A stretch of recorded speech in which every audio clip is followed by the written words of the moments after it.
Ao investigar um poderoso figurão conhecido como Rei do Crime, Peter Parker descobre que o sujeito irá promover um evento beneficente e decide participar da festa.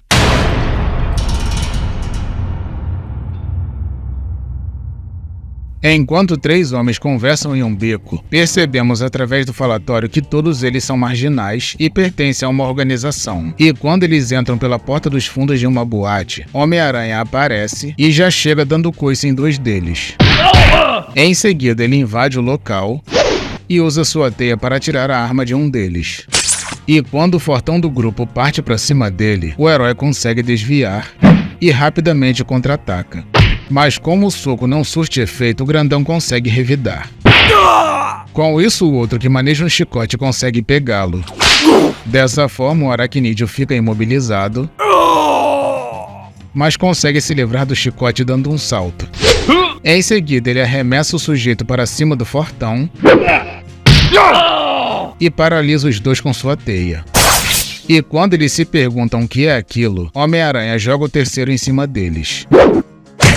E no momento em que os 3 perguntam que meleca é aquela, o lançador de teias informa que o seu alvo é o Rei do Crime, e mais um homem aparece perguntando qual a bronca dele com o figurão. Desse modo, o fantasiado diz que é assunto dele, e o sujeito informa que o chefão irá organizar um importante evento beneficente em alguns dias, e que ele pode tirar proveito disso. Ao ouvir aquilo, o herói pergunta por que ele deu essa dica, e o indivíduo responde que apenas trabalha para ele, mas não é obrigado a zelar pelos interesses do Patife. Naquele momento, 2 agentes do FBI aparecem e ficam surpresos em ver o Homem-Aranha. E no instante em que eles mandam o herói se render, o cabeça de teias dá um salto deixando os 2 confusos e consegue fugir, deixando ambos impressionados com sua rapidez.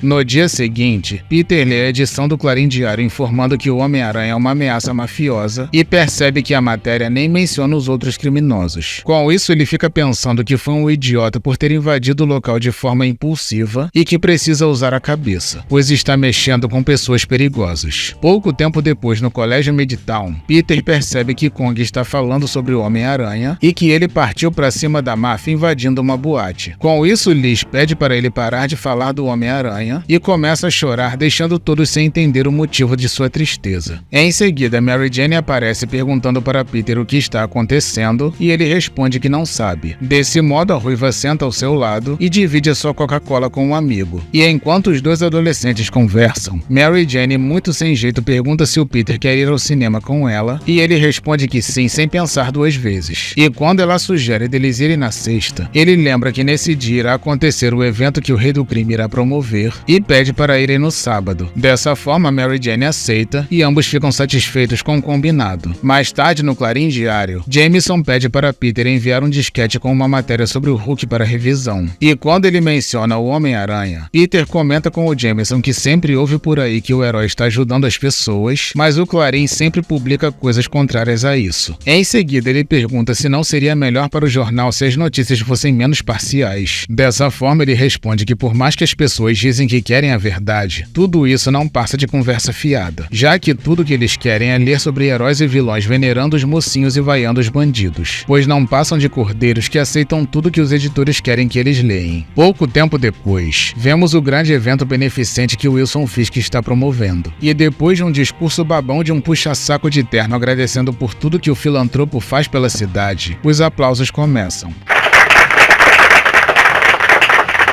E enquanto o Sem Vergonha recebe toda aquela aprovação, vemos o Homem-Aranha espiando na janela. Em seguida, ele sobe no mesmo prédio e chega até o gabinete presidencial de Fisk. E enquanto ele procura alguma coisa que possa incriminá-lo pensando que não deve ser difícil achar algo comprometedor de um sujeito tão sujo, ele percebe uma câmera no local. Desse modo, ele começa a pensar que invadir aquele espaço pode não ter sido uma boa ideia. Mas antes dele pensar em sair, Fisk aparece sorrateiramente atrás dele.